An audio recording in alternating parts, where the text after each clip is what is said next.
OK, je crois qu'on peut commencer. Donc, bonjour tout le monde, bienvenue à la séance Trouver votre voie lors d'une entrevue, communiquer avec assurance en période de changement. Veuillez noter que cette présentation va être présentée en français. Donc, je m'appelle Marie-Pierre Boucher et je suis heureuse d'être votre modératrice aujourd'hui. Cette séance vous est fièrement offerte par le Centre d'excellence sur les transitions de carrière OGC, qui vise à vous aider si vous êtes confronté à une période de changement dans votre carrière ou simplement si vous souhaitez développer vos compétences. Donc, avant de continuer, j'aimerais reconnaître que je me joins à vous depuis Jokjage, aussi appelé Montréal, sur le territoire traditionnel non cédé de la nation Ghanien-Gahaga. Je suis choyée d'être ici et j'exprime mon respect envers les peuples autochtones qui en prennent soin depuis des générations. Je sais que plusieurs personnes se joignent à nous aujourd'hui à partir de différentes parties du pays, alors je vous encourage à prendre le temps de reconnaître le territoire sur lequel vous vous trouvez. Tout au long de la séance, n'hésitez pas à partager vos questions en utilisant le bouton questions et réponses qui devrait apparaître comme QER ou QEA. Vous pouvez aussi voter pour les questions auxquelles vous aimeriez qu'on réponde en cliquant sur le bouton pouce en l'air. Et veuillez noter aussi que cette séance va être enregistrée et publiée sur la page YouTube du Réseau des jeunes fonctionnaires fédéraux pour que vous puissiez la regarder plus tard. Aussi, on va publier la présentation PowerPoint que vous voyez actuellement sur notre page Wiki. Les liens devraient être partagés dans le clavardage. Prochaine diapo, s'il vous plaît. Alors, je me présente, je m'appelle Marie-Pierre, je travaille depuis quelques mois maintenant avec l'équipe du Réseau des jeunes fonctionnaires fédéraux en tant que chef d'équipe des communications. Je suis traductrice agréée et ça fait quelques années maintenant que je travaille dans la fonction publique fédérale, surtout dans les domaines de la traduction et des communications. Et ça me fait plaisir d'être la modératrice pour cet événement. Donc, juste avant qu'on commence, on aurait une couple de petites questions de sondage pour vous. Donc, c'est pas obligatoire, puis c'est pas un test, mais on aimerait avoir vos commentaires. Donc, le sondage devrait apparaître à l'écran. Je crois que vous pouvez répondre aux deux questions en même temps. Donc, la première, c'est votre poste a-t-il été concerné par les restrictions budgétaires? Les options, c'est oui, mon mandat ou mon term se termine. Oui, mon poste a fait l'objet d'un réaménagement des effectifs ou un workforce adjustment, comme on le dit souvent en anglais. Non ou je ne sais pas. Ensuite, la deuxième question, c'est qu'est-ce qui vous semble le plus difficile dans les entrevues? Donc, est-ce que c'est savoir comment bien structurer vos réponses, comment bien exprimer clairement l'impact de votre travail, gérer votre stress pendant l'entrevue ou se préparer à l'avance des exemples qui montrent le lien entre l'expérience et le poste en question. Donc, on va vous laisser une petite minute pour répondre et ensuite, on va pouvoir partager les résultats.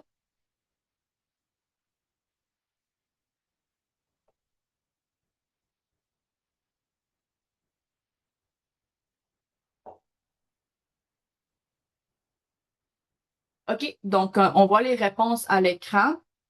Donc, on voit que quand même presque la moitié d'entre vous avez un poste qui a été concerné par un réaménagement des effectifs ou que votre mandat se termine. Donc, c'est ça, vous êtes vraiment à la bonne place. On va vous donner d'excellents conseils qui vont pouvoir vous aider pour vous préparer pour un nouveau poste. Et pour ce qui vous semble le plus difficile dans les entrevues, c'est assez mixte, mais on voit que exprimer clairement l'impact de mon travail ressort beaucoup et se préparer à l'avance des exemples qui montrent le lien entre votre expérience et le poste. Donc, c'est ça. Encore une fois, vous êtes vraiment à la bonne place. On va vous pouvoir vous aider avec ces difficultés aujourd'hui. Très bien. Donc, on peut passer à la prochaine diapo, s'il vous plaît. Donc, voici ce qu'on va couvrir aujourd'hui. D'abord, on va vous expliquer comment bien traduire votre expérience professionnelle en réponse structurée et convaincante pour une entrevue. On va voir comment vous pouvez utiliser la fameuse méthode STAR. Vous avez peut-être déjà entendu parler de ça pour bien présenter clairement vos compétences et votre impact.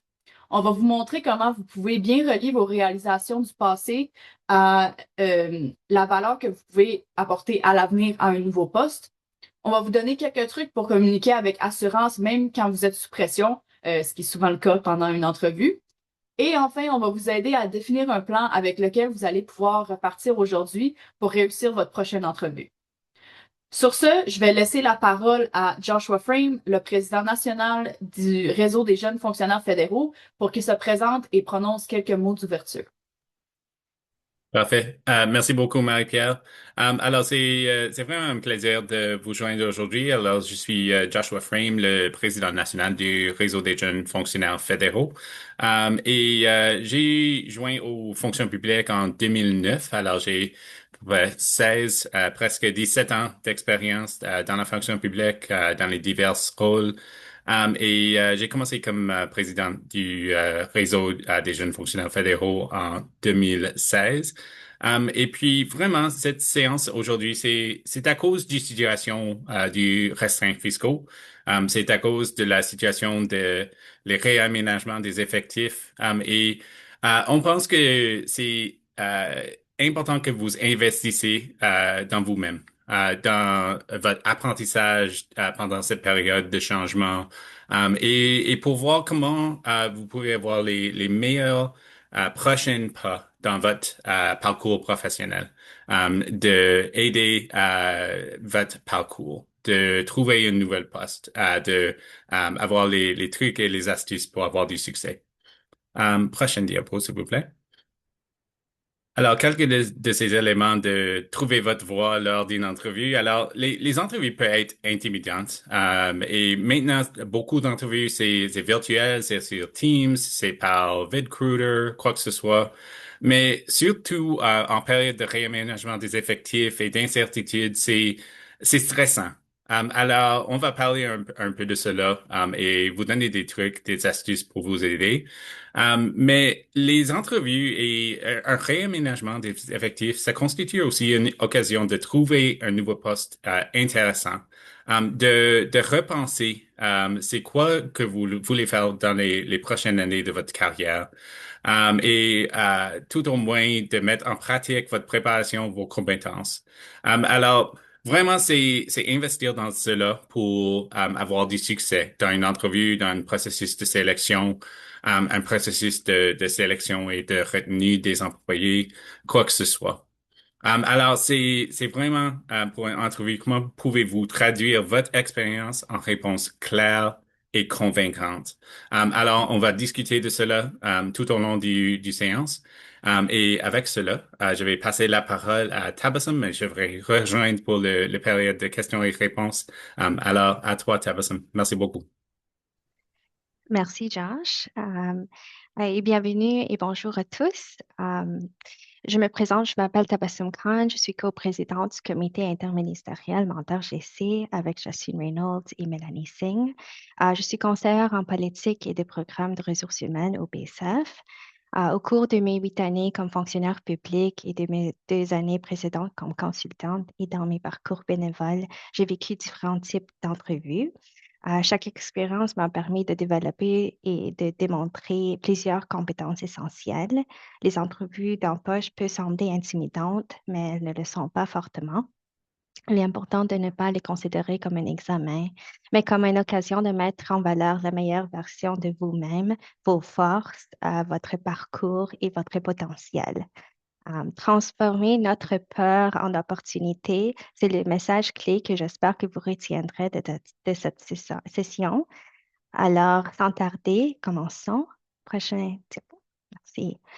Une bonne entrevue commence avant même la première question. Réfléchissez au point d'aborder lors de notre atelier de CV. Les recruteurs cherchent les compétences techniques requises pour un poste, mais ils se posent également les questions suivantes. Cette personne est-elle capable de faire le travail? Est-elle fiable et professionnelle? Comment va-t-elle renforcer mon équipe? On peut dire que cela est encore plus vrai lorsque de l'entrevue, parce qu'ils ont l'occasion d'en savoir un peu plus sur votre personnalité et de déterminer si vous contribuez à une culture d'entreprise positive. Notez que faire des recherches ne consiste pas à mémoriser leur site Web. Il s'agit plutôt de demander à quel problème cherche-t-il à résoudre en recrutant pour ce poste. À quelle pression cette équipe est-il soumise? Quelle est la mission de l'organisation? Y a-t-il eu des changements récemment? À quoi ressemblerait le succès dans 6 mois? Y a-t-il des initiatives récentes sur lesquelles l'équipe ou le service a travaillé qui pourraient être pertinentes pour ce poste? Y a-t-il des mots-clés et des thèmes dans l'offre d'emploi qui expliquent les priorités de ce poste? Lorsque vous comprenez ce dont ils ont besoin, vous pouvez mettre vous pouvez mettre en avant votre expérience de manière pertinente. C'est ainsi que vous reliez votre impact passé à votre valeur future. Prochaine diapo. La plupart des entrevues visent à évaluer les compétences, donc c'est très important de les identifier. Comment pouvez-vous démontrer que vos compétences répondront aux besoins de cette équipe? Une bonne règle de base consiste à préparer un exemple concret pour chaque compétence clé mentionnée dans l'offre d'emploi. Cela ne signifie pas nécessairement que vous devez être un expert dans votre domaine. L'expérience peut prendre toutes sortes de formes. Qu'il s'agit de vos tâches quotidiennes dans votre emploi actuel, de vos activités bénévoles ou de vos passions pendant votre temps libre. Il existe de nombreuses façons de montrer que vous êtes la personne idéale pour le poste.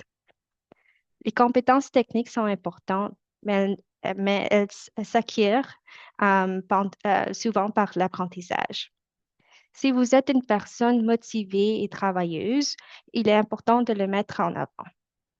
Il est important de faire preuve de discernement, de réalisme quant au poste auquel vous postulez.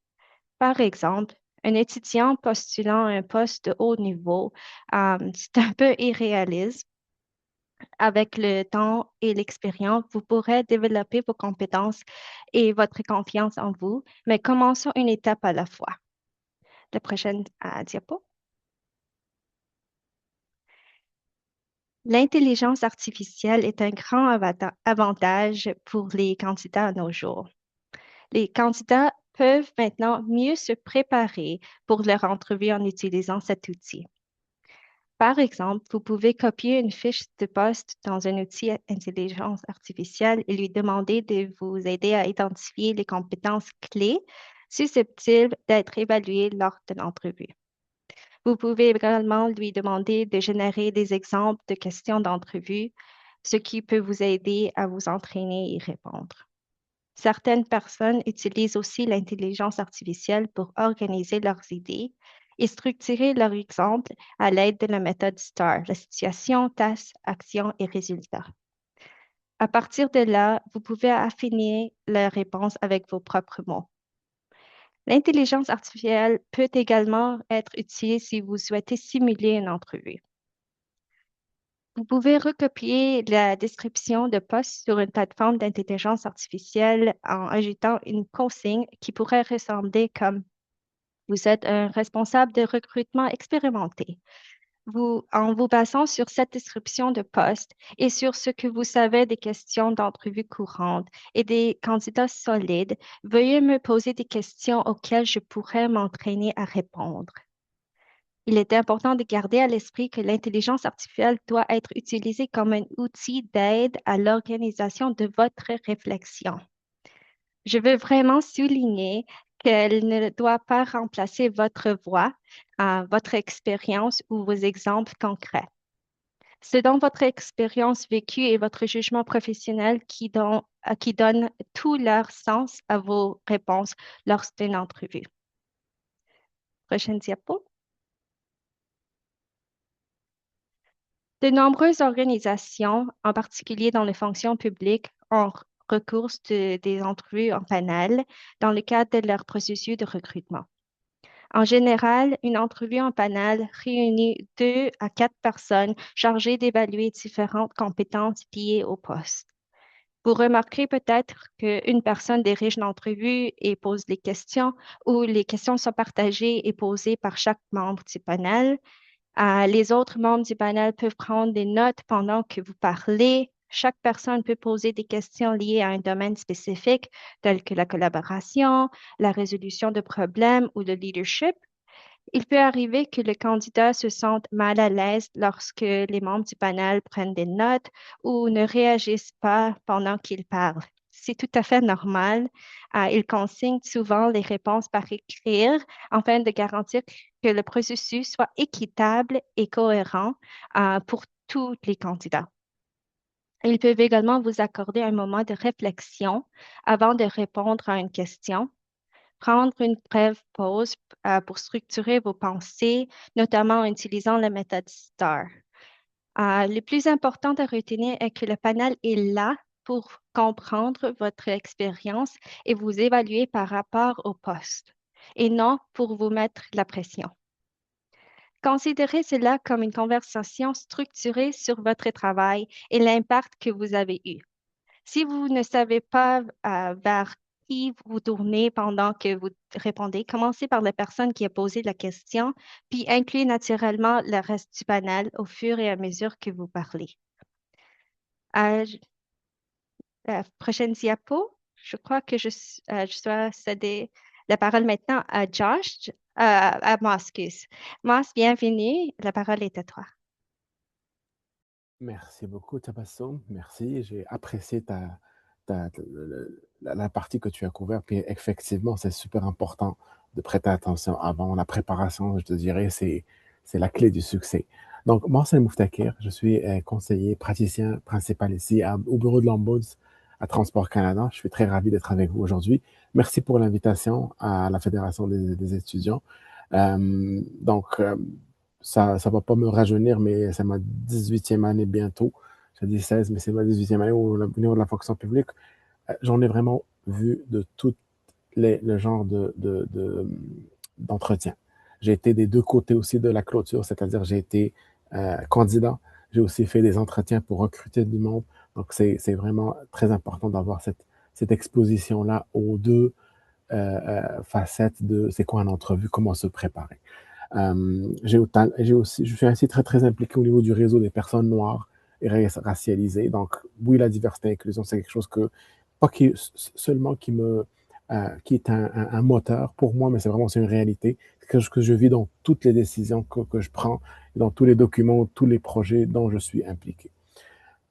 Donc, ravi d'être avec vous aujourd'hui. Prochaine diapositive, s'il vous plaît. Ou bien, avant même d'aller à la diapositive, on a un quiz. Donc, je vais vous demander rapidement, suivez-vous habituellement la méthode STAR? Donc, encore une fois, un petit rappel. La méthode STAR, c'est S, c'est la situation, qu'est-ce qui se passe? Tâche, c'est qu'est-ce que vous devrez faire? Action, c'est quoi l'action que vous allez entreprendre? Puis le résultat, et souvent c'est le plus important, c'est quoi le résultat de tout ça? Donc, c'est vraiment une méthode, c'est une parmi les méthodes. C'est une des méthodes les plus efficaces. Il y a des gens qui me disent, oui, mais j'ai une autre méthode, tant mieux, mais c'est juste une des méthodes qui est très générique puis adaptable à plusieurs situations. Donc, la question à vous, c'est suivez-vous absolument la méthode STAR ou une approche similaire lorsque vous répondez aux questions lors d'une entrevue? Donc, on vous pose une question, est-ce que vous prenez 2, 3 minutes pour penser aux 4 étapes? Encore une fois, si vous c'est pas 1, 2, 3, parfois ça peut qu'il y ait une étape avant l'autre, mais c'est super important de structurer. Donc, rapidement ici, l'audience nous dit que oui, toujours, tant mieux, c'est vraiment une bonne pratique. C'est pas évident quand on n'a pas un papier, un crayon, quand on est en face de 2 ou 3 personnes qui nous posent des questions, de prendre un recul puis de passer à travers ce cheminement-là, mais c'est fortement recommandé, puis d'où la pratique. Je vais parler de la pratique tantôt. Vous allez voir que je suis un peu fatigant avec le mot pratique, mais ça va se répéter. Je vais le répéter dans les prochaines minutes. So, just soyez prêts à l'entendre encore plus souvent. Je ne savais pas que je pouvais faire cela. Effectivement, c'est une réponse qu'on a souvent, ou bien jamais. Donc, ça, c'est les réponses qu'on a jusqu'à date pour ce quiz-là. C'est des réponses que je vous dirais, c'est assez normal. Donc, la moitié le fait, la moitié ne le fait pas. Il y a une grande majorité des gens qui ne savent même pas que ça existe. Il y a beaucoup de gens qui ne savent pas qu'il y a une science de l'entretien. Il y a des gens qui sont spécialisés à vous coacher et à s'asseoir avec vous, passer du temps à vous préparer à des entretiens. Vous allez me dire, oui, mais les gens, ils ne savent pas c'est quoi le domaine du poste que j'applique. J'applique pour un poste d'enquêteur, j'applique dans un poste dans les ressources humaines, dans les finances. Ces coachs-là, ils ne savent pas. C'est pas important. C'est pas la matière, c'est le comment. Puis souvent, c'est vraiment l'erreur numéro 1 que beaucoup de gens font, c'est qu'ils vont apprendre une loi ou une politique par cœur, puis ils vont aller quasiment, comme a dit Tabassum tantôt, la connaître par cœur, puis vraiment réciter. C'est pas ça le but. Le but d'un entretien, c'est d'évaluer certaines compétences, puis la communication, c'est d'évaluer la personne en tant que. Les gens, là, si vous donnez une réponse un ou deux, je ne dirais pas que c'est pas super important, mais la personne qui fait l'entretien, c'est vraiment un exercice de voir est-ce que j'ai devant moi la personne idéale pour faire le poste ou pour être capable d'apprendre dans ce poste-là. Donc, on dit en anglais hire for on dit en anglais hire for the um, personality, train for the skills. En français, c'est on engage les gens pour la personnalité. On engage les gens pour les talents. On engage les gens pour la personnalité, puis on les forme pour les compétences. Donc, c'est pas les compétences, vous n'allez pas venir avec les compétences. 90% des gens qui passent les entretiens le savent, basé sur votre CV, basé sur votre entretien. Donc, c'est super important de retenir cela. Donc, sur l'écran, on parle de questions comportementales. C'est que des questions comportementales dans les entretiens. Donc, c'est super important de connaître ça. On ne va pas tester l'autre de votre maîtrise, le cours numéro 1, 2, 3.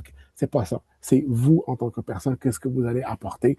Puis souvent, on a 1 heure 45 minutes pour prouver ou pour aller chercher des points, pour aller chercher du score ou des points vraiment à la fin. Donc, parfois, les questions souvent qu'on voit, c'est parlez-nous d'une situation où vous avez résolu un problème complexe. Qu'avez-vous appris de cette expérience difficile? Avant même de répondre à la question, c'est super important de vous mettre en contexte.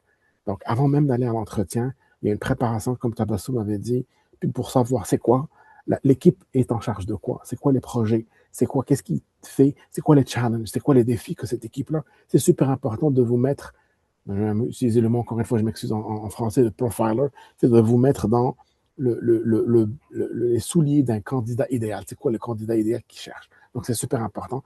Puis, pourquoi je vous dis ça à l'avance, a priori, parce que ça va vous aider à répondre à cette question-là. Parlez-nous d'une situation où vous avez résolu un problème. C'est sûr que vous pouvez ramener un problème. Je suis étudiant à l'université, je peux ramener une situation que j'ai vécue à l'université.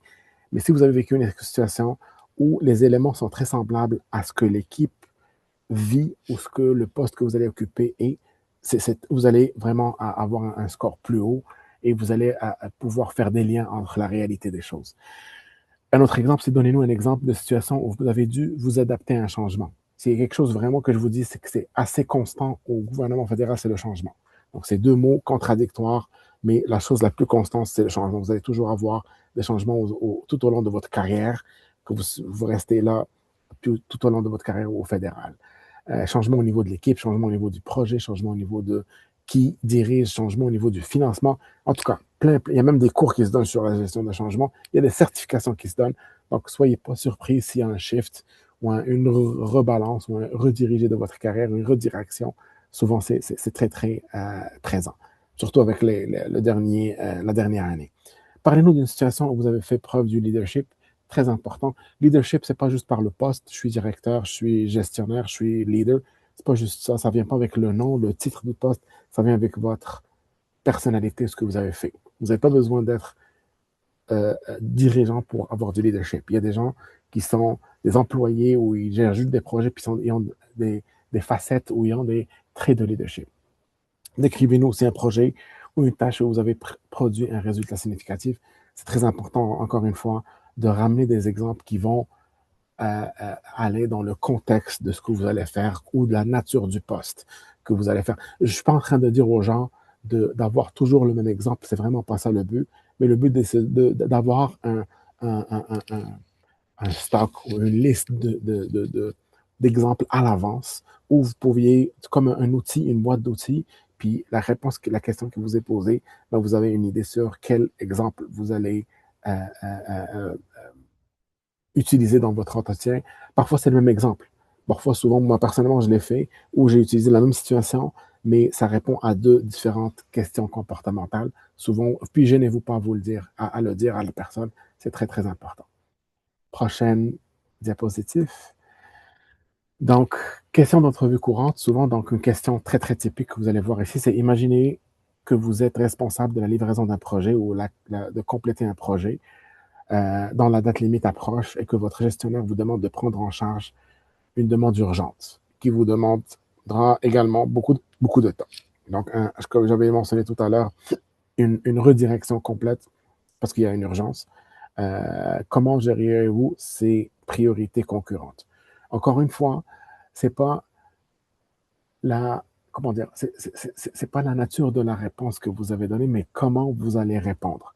Je vous dis pas que la personne qui fait l'entretien ne prête pas attention à ce que le résultat final, c'est pas ça, mais c'est la façon comment vous êtes entrepris ou entreprise pour gérer cette situation-là. Qu'est-ce que vous avez fait? Qu'est-ce que la priorité? Donc, oui, il y a des éléments qui reviennent ici souvent. Si vous réalisez l'énoncé de la question, il y a la gestion du temps. Super important. Comment vous gérez votre temps dans cette situation-là? Qu'est-ce que vous allez faire a priori? La communication avec la direction. J'ai une demande urgente. Monsieur le directeur, madame la directrice, soyez au courant que aujourd'hui et demain, je n'aurai pas du temps pour travailler sur le projet normalement, mais j'ai une urgence à faire. Est-ce que ça, de valider, souvent de valider ça avec votre superviseur ou gestionnaire, c'est très important. Le jugement et la réalisation des priorités. Donc, vous allez prendre un 5, 10 minutes, 15 minutes parfois, papier, crayon ou, j'allais dire, écran, et dire, voici les priorités que j'ai pour ce projet-là. Cette demande urgente-là me prend du temps. On a juste 7,5 heures durant la journée. Je ne serais pas capable de faire les deux. C'est quoi la priorité des choses? Donc, c'est super important de prioriser et encore une fois, de valider avec votre gestion. C'est super important de donner l'heure juste. Là, à la fin, c'est la capacité à gérer la pression. Comment vous gérez la pression? Est-ce que je dors mal? Est-ce que j'ai de la misère à faire ça? Est-ce que j'ai de la misère à communiquer? Est-ce que je m'isole? Donc, c'est vraiment de gérer les attentes, mais aussi de gérer la pression. Est-ce qu'il y aura de la pression? Je ne vais pas vous mentir, oui, il y a de la pression. Là où vous allez travailler, il y a de la pression. Au privé ou au fédéral, il y a toujours des situations où il y a de la pression, où on a un document préparé dans 48 heures, puis on ne sait même pas de quoi ça parle. Ça fait partie de l'apprentissage. Puis parfois même, ça fait partie de l'adrénaline dont on a besoin pour vraiment bien fonctionner, puis pour bien huiler la machine, comme on dit. Donc, et gênez-vous pas, la prochaine diapositive, s'il vous plaît. Gênez-vous pas à utiliser encore une fois la méthode STAR, où il y a la situation. C'est quoi la situation? Il faut vraiment comprendre c'est quoi la situation en posant des questions. Poser des questions, c'est une technique super utile pour comprendre. On ne peut pas comprendre juste en lisant un email. Parfois, on se pose des questions, parce que rappelez-vous que dans le domaine de la communication, les experts puis les sommités de la communication dans le monde, ils disent que c'est même pas 10% de ce que vous allez comprendre qui est écrit. Donc, 10% de ce qu'on doit comprendre n'est même pas dans l'email. Donc, c'est super important de poser des questions, surtout sur le non-verbal, ce qui est non dit. Puis, ne passez pas du temps à interpréter des choses. Gênez-vous pas à poser des questions directement à la personne, à votre superviseur, au gestionnaire du projet, pour vraiment comprendre la situation. Je parle bien sûr de l'entretien. Tâche, donc de comprendre c'est quoi la nature de la tâche, qu'est-ce qu'on me demande de faire, qu'est-ce qui est attendu, puis de valider. Parce que souvent, c'est quelque chose qu'on va vous demander beaucoup. L'action, donc c'est quoi l'action que vous allez entreprendre, puis les résultats. Donc ces 4 étapes-là, c'est super important de les appliquer quand vous répondez à des questions comportementales, parce que non seulement ça suit une trame psychologique selon les tests, puis tous les doctorants dans le domaine de la psychologie au travail ont fait, puis ont passé des années à étudier ça. Donc, on nous ramène ça en 4 étapes. Mais c'est vraiment aussi une méthode qui va vous aider, une fois que vous avez le poste, à fonctionner puis à être vraiment très méthodique. Je ne dis pas que souvent ça va être STAR, STAR. Parfois, c'est juste situation, action, résultat. Vous n'avez même pas eu du temps à comprendre la tâche. Vous allez le comprendre plus tard durant votre carrière. Parfois, c'est juste le résultat. Donc, il faudrait que vous-même, vous vous posez la question, c'est quoi la situation, qu'est-ce que ça implique, c'est quoi le contexte. La prochaine diapositive. Donc, le plus important dans le STR, c'est le résultat, comme j'avais mentionné tantôt. Donc, lorsque vous parlez de votre expérience et que vous partagez les résultats ou les retombées, ou en anglais on dit le outcome de vos travaux passés ou dans votre expérience passée, posez-vous toujours la question suivante. Qu'est-ce qui va être changé dans ma réponse? Qu'est-ce qui va changer? Qu'est-ce qui s'est amélioré? Quelles leçons sont tirées? Quels obstacles avez-vous évité et avez-vous reçu une rétroaction pertinente ou positive? Donc, utiliser l'IA, oui, l'intelligence artificielle est là pour vous aider à structurer vos réponses à l'avance, d'où, encore une fois, super important d'utiliser les outils ou les ressources qui sont disponibles. Coaching, c'est super important. On apprend, il faut pratiquer, pratiquer. Moi-même, personnellement, j'étais dans des cafés avec des gens qui m'ont enseigné, puis qui m'ont montré comment le faire, puis ils faisaient un peu l'avocat du diable, puis c'est vraiment ça qui va vous aider à mieux apprendre à répondre à ces questions-là. C'est pas toujours évident, c'est pas toujours facile, mais c'est faisable. C'est souvent pas souvent, toujours avec la pratique qu'on va apprendre. Et utiliser l'IA juste pour structurer. N'utilisez pas l'IA pour répondre à votre place, elle ne va jamais le faire. Peut-être dans 20 ans, ça se peut, ou 10 ans, mais à structurer vos réponses, à méthodiser un peu la nature de vos réponses. Puis, si vous suivez juste ces méthodes-là, je vous dirais que vous aurez un score au moins de 80 ou 95% au niveau des questions comportementales dans des entretiens. Et maintenant, je cède la parole à Tabassum. Merci, Mas. Tu as soulevé des excellents points. Discutons maintenant comment faire une présentation avec assurance. La prochaine diapo, s'il te plaît.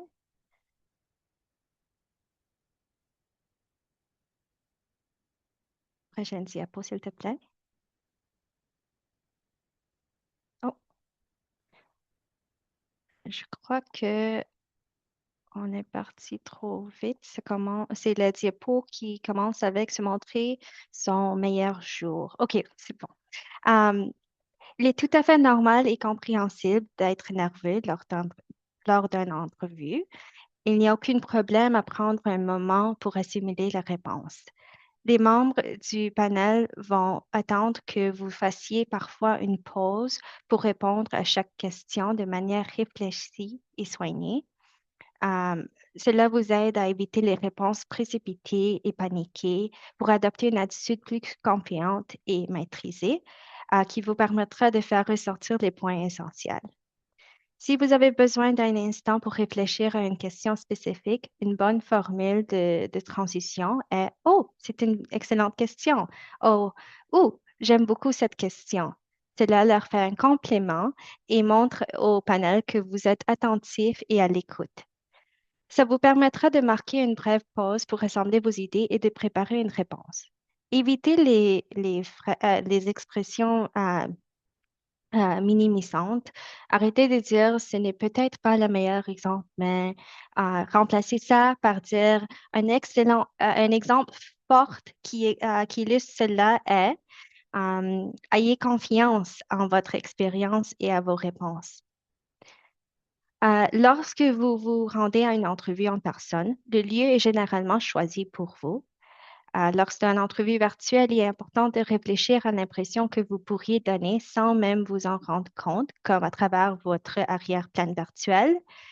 Choisissez un endroit calme et bien éclairé. Si vous n'utilisez pas d'arrière-plan flou ou virtuel, assurez que l'espace derrière vous est propre et ne détourne pas l'attention. Placez-vous face à une fenêtre pour bénéficier de la lumière naturelle ou utilisez une lampe de bureau afin de vous bien éclairer votre visage, ce qui vous donnera une apparence plus ouverte et plus digne de confiance. Si une ombre empêche le recruteur de voir vos expressions faciales, cela pourrait nuire à l'impression qu'ils ont de vous. Testez votre équipement à l'avance. Connectez-vous 10 à 15 minutes avant le début de l'entrevue pour tester votre micro, votre caméra et votre connexion d'Internet. Et je crois qu'un démarrage fluide et sans accroc vous permettra d'être calme et à l'aise plutôt que stressé. Habillez-vous en tenue professionnelle complète comme vous le feriez pour une entrevue en présentiel. Je vous en prie, ne portez pas de pantalons shorts ou de pantalons de pyjama avec des vêtements professionnels. Franchement, vous réduirez votre niveau de stress en adoptant une tenue professionnelle from the get-go. Cela vous permettra non seulement de renforcer votre confiance en vous et de vous mettre dans le pot du personnage, mais c'est aussi une marque de respect envers le recruteur et une face non verbale de démontrer votre personnalisme. Pensez aux conversations que vous avez eues avec des collègues, des amis ou des responsables. Pouvez-vous identifier aux verbeux de votre interlocuteur qui vous ont mis à l'aise, qui ont eu l'effet inverse? Regardez la caméra, pas l'écran. Vous pouvez peut-être trouver ce geste un peu artificiel, mais ça peut vous aider à établir un contact visuel lorsque vous parlez. Si vous avez des difficultés de regarder aux caméras, essayez de regarder directement les caméras pendant les présentations ou lorsque vous abordez des points clés. N'oubliez pas de sourire et d'utiliser des expressions faciales. Il est il peut sembler un peu étrange de le voir à l'écran, mais il est particulièrement important de montrer que vous écoutez activement et que vous êtes impliqué et que vous faites preuve de chaleur humaine dans un contexte virtuel. Pour y parvenir, vous pouvez notamment hocher la tête pendant que le recruteur parle, sourire lors des salutations ou de manière naturelle tout au long de l'entrevue. Il ne s'agit pas d'agir différemment de ce que vous feriez habituellement, mais d'être conscient de la façon dont votre personnalité et votre enthousiasme peuvent transmettre à l'écran. Gardez vos mains visibles et faites des gestes modérés et naturels. Cela montre que vous êtes à l'aise, confiante et impliquée. Utilisez poliment le nom de l'entrepreneur. Ça aide à créer un lien personnel, même dans les contextes virtuels. Et soyez vous-même, même dans un cadre virtuel. Vous pouvez essayer d'engager la conversation pendant que vous attendez le début de l'entrevue ou lors des salutations initiales si l'occasion se présente. Si le poste auquel vous postulez vous passionne, faites-le savoir. Montrez-leur que vous êtes le meilleur candidat en partageant des anecdotes concrètes qui mettent en avant votre passion et vos compétences en matière de résolution de problèmes. La présentation est importante, mais elle sert à vous aider à formuler les messages clés que vous souhaitez transmettre et non à vous fournir des réponses toutes faites. Prochaine diapo. Lier l'impact passé à la valeur future, c'est le lien entre votre expérience et vos compétences en relation avec les besoins de l'employeur. Les membres du panel d'entrevue n'ont ainsi aucun doute. Votre message est clair et ne laisse aucune place à l'interprétation. Ils se demandent en silence, cette personne peut-elle nous aider à avancer et à atteindre nos objectifs? Cette approche consiste à vous approprier vos compétences tout en reliant explicitement votre parcours au poste et démontre une réflexion stratégique, une prise de conscience et une adéquation avec le poste. Considérez cela comme une autre forme de désignalisation ou de guidage de votre public pour l'aider à relier les points. Cela peut être une phrase de conclusion après avoir partagé votre réponse STAR. Prochaine diapo. L'entrevue ne s'arrête pas quand le panel pose si la question des questions pour eux. Ça fait toujours partie de l'évaluation. Le bon candidat pose des questions pertinentes qui démontrent une bonne préparation, un intérêt sincère, une vision à long terme. Il y a quelques questions pertinentes listées sur votre écran. La curiosité peut aussi être perçue comme un signe de confiance en soi. Vous montrez au panel que vous prenez ce poste au sérieux et qu'il est important pour vous de vous assurer que ce poste vous convainc également, plutôt que le montrer uniquement que ce que vous pouvez leur apporter. Je vous suggère de préparer 2 ou 3 questions à l'avance. Veuillez poser des questions sur des sujets qui vous intéressent vraiment. Cette partie de l'entrevue sera particulièrement efficace pour ceux qui souhaitent sincèrement en savoir plus sur le poste, l'équipe, la culture d'entreprise et plus. Prochaine diapo. Avant de conclure la partie thématique de la séance d'aujourd'hui, je voudrais mettre en avant quelques petites erreurs qui apparaissaient parfois lors des entrevues, même chez les candidats les plus solides. La première consiste à s'exprimer de manière trop générale. Les candidats décrivent parfois leur travail à un niveau très abstrait au lieu de présenter au panel un exemple concret. L'utilisation d'une approche structurée telle que la méthode STAR mentionnée par Moss permet de clarifier ces exemples. Une autre difficulté courante consiste à décrire le travail d'équipe sans expliquer votre propre rôle. La collaboration est importante, mais les membres du panel souhaitent tout de même comprendre les actions spécifiques que vous avez menées il est également très fréquent que les candidats oublient de décrire clairement les résultats ou les retombées de leur travail. N'oubliez pas que les membres du panel veulent connaître votre impact, qu'est-ce qui a changé grâce à vos actions. Certains candidats ressentent également une pression qui les pousse à répondre immédiatement et à commencer à parler avant d'avoir eu le temps de réfléchir. Il est important de faire acceptable de marquer une courte pause pour rassembler vos idées, ce qui permet souvent d'apporter des réponses plus claires. Vous remarquez peut-être également que certaines personnes minimisant involontairement leur expérience en disant des choses telles que je ne sais pas si ça compte, mais ces phrases peuvent involontairement affaiblir un exemple qui, sans cela, serait concret et convaincre. Euh, enfin, lorsque le panel vous demande si vous avez des questions à lui poser, il est toujours utile d'avoir une ou deux questions pertinentes préparées. Cela démontre votre curiosité et votre engagement. La bonne nouvelle, c'est qu'il s'agit de les petits ajustements. Avec un peu de préparation et de prise de conscience, il est très facile de s'améliorer. Prochaine diapo. Et finalement, voici une plan pour une bonne entrevue. D'abord, renseignez-vous sur l'organisation, le ministère ou l'équipe. Ensuite, identifiez vos compétences et préparez des exemples STAR tirés de votre parcours professionnel. Puis mettez en avant les résultats et les retombées que vous avez obtenus. Assumez pleinement votre travail et soyez en fiers. N'oubliez pas à entraîner-vous à vos hauts voix ou à une voix haut. Préparez des questions en faisant preuve d'une curiosité sincère. Et finalement, utilisez des outils tels que l'intelligence artificielle pour vous aider dans votre préparation. Si vous suivez ces étapes, vous vous sentirez plus confiant et mieux préparé pour votre entrevue.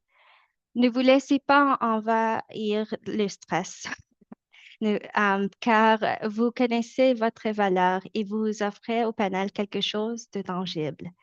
Vous ne partez pas de zéro. Vous cherchez simplement des moyens de communiquer la valeur qui existe déjà dans votre quotidien. Lorsque vous quitterez cette séance d'aujourd'hui, je vous encourage à noter un exemple d'expérience dont vous êtes fier et que vous pourriez partager lors d'une entrevue, une force que vous assumerez avec plus d'assurance, une action que vous entreprendrez avant votre prochaine entrevue. Prochaine étape, diapo. N'oubliez pas, vous n'avez pas besoin d'être parfait. Vous devez être clair, préparé et sûr de vous. Votre expérience a de valeur. Votre rôle est de les aider à le voir. La préparation apporte de la clarité et la clarité apporte la confiance. Les entrevues peuvent sembler décisives, surtout en période de changement ou d'incertitude, mais elles constituent également une occasion de façonner la manière dont votre expérience et votre potentiel sont perçus. Ce dont nous avons parlé aujourd'hui a visé en réalité et apporter de la clarté à ce moment-là. Lorsque vous prenez le temps de vous préparer de manière réfléchie, en vous renseignant sur l'organisation, en identifiant vos meilleurs exemples et en structurant vos réponses à l'aide de l'outil tel que le méthode STAR, l'entrevue devient beaucoup moins une question de performance et beaucoup plus qu'une conversation approfondie sur votre travail. N'oubliez pas que les recruteurs ne recherchent pas la perfection. Ils recherchent des personnes capables de réfléchir clairement, de communiquer leurs expériences et de démontrer la valeur qu'elles apportent. Vos expériences, les défis que vous avez relevés, les problèmes que vous avez résolus sont les récits qui montrent qui vous êtes en tant que professionnel. La préparation vous aide simplement à traduire ces expériences en réponses claires et convaincre. À mesure que vous avancez dans vos propres processus d'entrevue, je vous encourage à mettre en pratique ce dont nous avons discuté aujourd'hui. Affinez quelques-uns de vos exemples, réfléchissez à l'impact de votre travail et abordez vos entrevues en sachant que vous avez quelque chose de significatif à apporter. Je vous encourage à trouver votre voie et transformer votre peur en opportunité. Merci.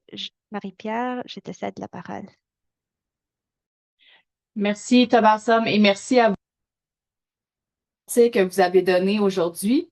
Donc, on va maintenant passer à la période de questions et réponses. Je vous rappelle que vous pouvez poser vos questions à l'aide de la fonction Q&R et voter pour les questions que vous aimez. Donc, on va y aller avec la question qui a le plus de j'aime. Donc, c'est à quel point mes réponses doivent-elles être détaillées? Comment puis-je savoir si j'en dis trop ou pas assez? Donc, je vous laisse prendre la parole à chacun à votre tour, si vous voulez. Oui, si je peux me permettre, c'est une très bonne question. Pourquoi? Parce que c'est une question de perception. Souvent, dans des entretiens, la personne qui fait les entretiens, l'intervieweur en bon français, euh, peut être peut être méticuleux ou méticuleuse au niveau du détail que vous donnez, comme parfois la personne ne cherche vraiment pas le détail du détail. Donc, c'est vraiment, ça dépend, je vous dirais, ça dépend de ce que vous sentez. Souvent, le premier sentiment, c'est le meilleur. Est-ce que je dois donner du détail? J'ai une question comportementale dans un entretien.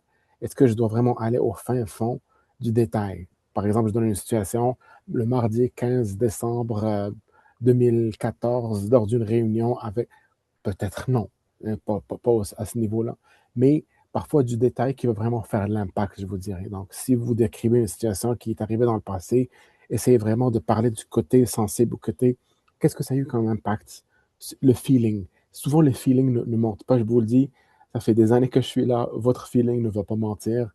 Puis l'exemple, c'est que quand vous rencontrez quelqu'un qui a travaillé avec vous 10 ans, ça fait passer, vous allez vraiment pas vous rappeler de quel projet vous travaillez, ça fait 10 ans. Vous allez vous rappeler du sentiment que cette personne-là a laissé. Est-ce que c'était un bon ou un mauvais feeling? Donc, sens du détail, partager les détails qui vont avoir un impact, puis qui vont aller scorer un peu plus haut que des détails que je dirais pas que c'est inutile, peut-être que c'est utile pour vous, mais peut-être qu'au niveau de la perception de la personne qui est en face de vous, c'est pas assez, ça va pas donner des points dans le fond. Parce que on va pas se mentir, vous avez un temps limité pour scorer, comme dans le sport à peu près. Donc vraiment, il faut aller chercher. Mettez-vous plus de chances de votre côté.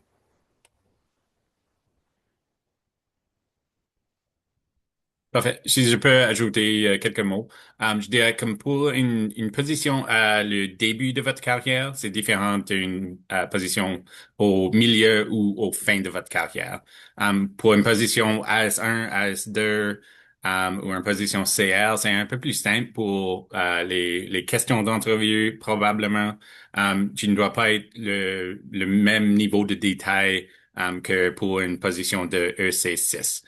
Et on espère que les personnes qui postulent pour une position de EC6 ont plus d'expérience et sont plus détaillés dans qu'est-ce qu'ils disent parce qu'ils ont des années d'expérience. Alors, quand ils rentrent aux fonctions publiques, c'est une position plus junior, l'expérience c'est un peu plus général et puis tu ne dois pas être comme détaillé à l'extrême pour une de ces réponses. OK, excellent. Je crois qu'on peut passer à la prochaine question. On n'a pas beaucoup de temps, donc on va les enchaîner.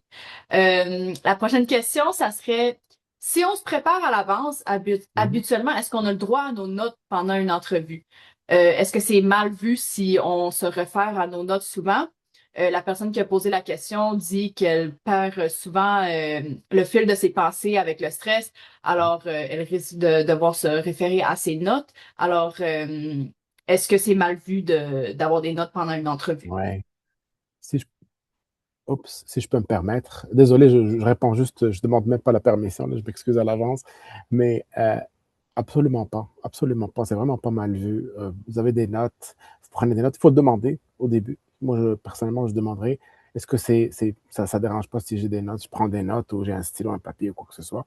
Donc, le demander, ça fait partie courtoisie ou de la politesse en général.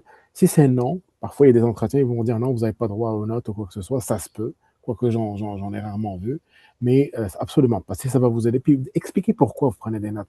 Expliquez pourquoi vous avez des notes, parce que ça va m'aider à suivre ma trame logique ou mon fonctionnement ou quoi que ce soit. Je vois Josh head nodding, so Oui, je suis complètement d'accord. good. Super. OK. Un peu dans le même ordre d'idée. Que dois-je faire si je deviens nerveux et que je perds le fil de mes pensées pendant une réponse? Donc, ça peut être assez stressant. Qu'est-ce qu'on fait dans ce temps-là? Demander pour une pause. Je crois que c'est naturel de prendre une pause, de, de dire que si tu es capable, je veux prendre une pause pour juste réfléchir et organiser mes idées un peu et retourner. Je crois il y a rien de mauvais de faire ça. Oui, exactement. Ce n'est pas une compétition de votre compétence orale, c'est pour voir votre expérience. Alors, oui, prenez quelques moments pour regrouper tes pensées. Ouais, je pense que c'est un bon conseil. Donc, pour la prochaine question, que dois-je faire si j'ai pas d'exemple concret à donner pour une compétence qui m'est demandée? Donc, si on demande, par exemple, avez-vous un exemple dans lequel vous avez fait X affaires, mais vous n'avez pas vraiment de réponse à donner, c'est quoi qu'on fait dans ce temps-là? Tu peux le poser comme une question, comme je n'ai pas une expérience exacte comme cela, mais si j'étais dans cette situation, je ferais cela. Et voici les étapes que je prendrai et tout cela. Comme ça peut être une question de situation.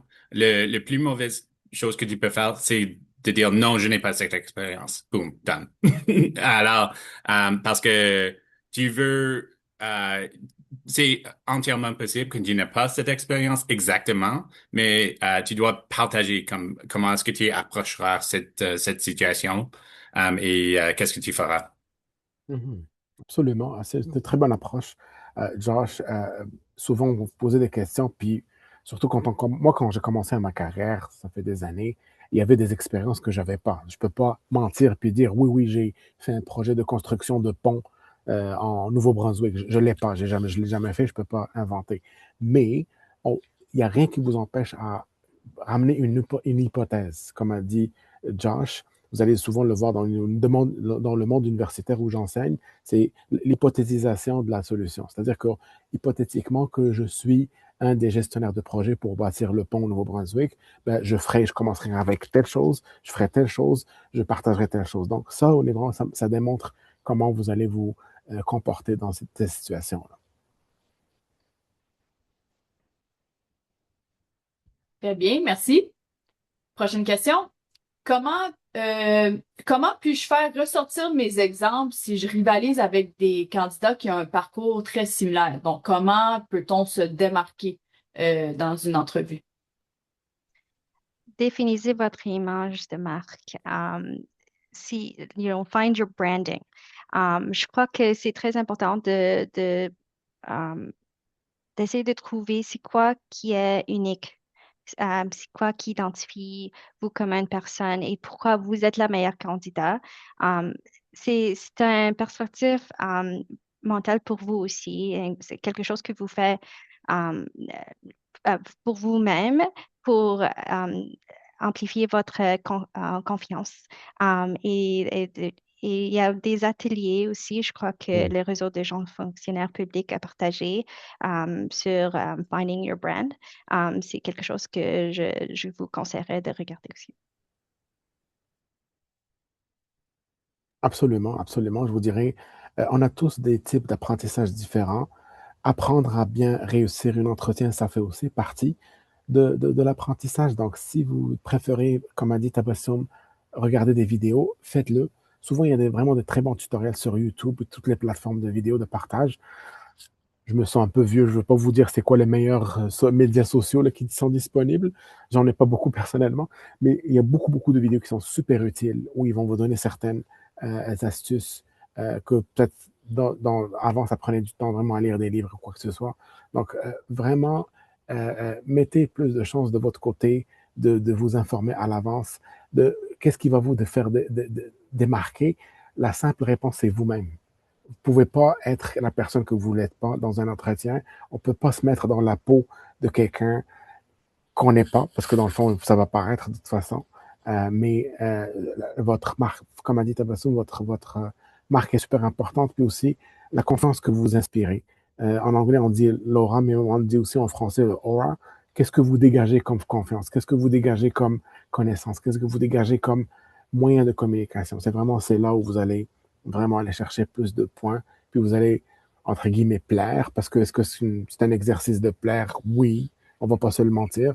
Souvent, quand on finit un entretien, ben, on fait tout un recap, puis on dit, ben, voici ce que Josh a dit, voici ce que Tabassum a dit. Pourquoi on prendrait Tabassum versus Josh? Oui, Josh a beaucoup d'expérience, mais Tabassum peut-être a cette qualité-là. Donc, c'est vraiment de comprendre aussi comment l'entretien marche, que c'est que on parle de vous, que vous le voyez ou non. Par après, c'est pour ça qu'on prend des notes, puis par après, on essaie de voir c'est quoi le meilleur candidat contextuellement pour ce poste-là. Excellent, merci. Malheureusement, on doit terminer la période de Oui. questions. Ça aurait été le fun d'avoir plus de temps pour répondre à toutes les questions, mais faute de temps, on va terminer. Donc, merci tout le monde pour vos excellentes questions. Et juste avant qu'on se quitte, on aurait une dernière petite question de sondage pour vous qui devrait apparaître à l'écran bientôt. On va pas partager les résultats de celle-ci, mais je sais pas si on peut lancer le sondage, s'il vous plaît. OK, il est là. Donc, je vais vous laisser répondre et aussi, je voulais juste remercier tout le monde de vous être joints à nous aujourd'hui. Toutes les ressources qui vont avoir été mentionnées au cours de la séance d'aujourd'hui vont vous être envoyées par courriel après l'événement. On va aussi vous envoyer les liens vers notre programmation à venir, y compris nos journées d'apprentissage en personne et notre forum des futurs leaders qui vont avoir lieu dans 25 villes à travers le pays au printemps et à l'automne. On vous encourage fortement à vous inscrire si vous voulez en apprendre davantage sur des sujets comme celui qu'on vient de voir aujourd'hui. C'est vraiment des beaux événements et c'est ça, on les amène dans plusieurs villes au pays. Donc, on vous encourage à vous inscrire à un événement dans votre ville. On vous encourage aussi à suivre le compte LinkedIn du Centre d'excellence sur les transitions de carrière au GC pour que vous puissiez vous tenir au courant de tous les ateliers qui s'en viennent. Donc, le lien a été, je vois qu'il a été publié dans le clavardage, donc vous pouvez suivre cette page-là. Et c'est ça. Merci beaucoup tout le monde d'avoir assisté à cette séance et merci à nos panélistes pour vos excellents conseils et passez une belle journée tout le monde. Merci Marie-Pierre, puis merci à toute l'équipe qui a organisé ça. C'est un Merci super tout bel le événement. monde. Merci. Merci, Mas.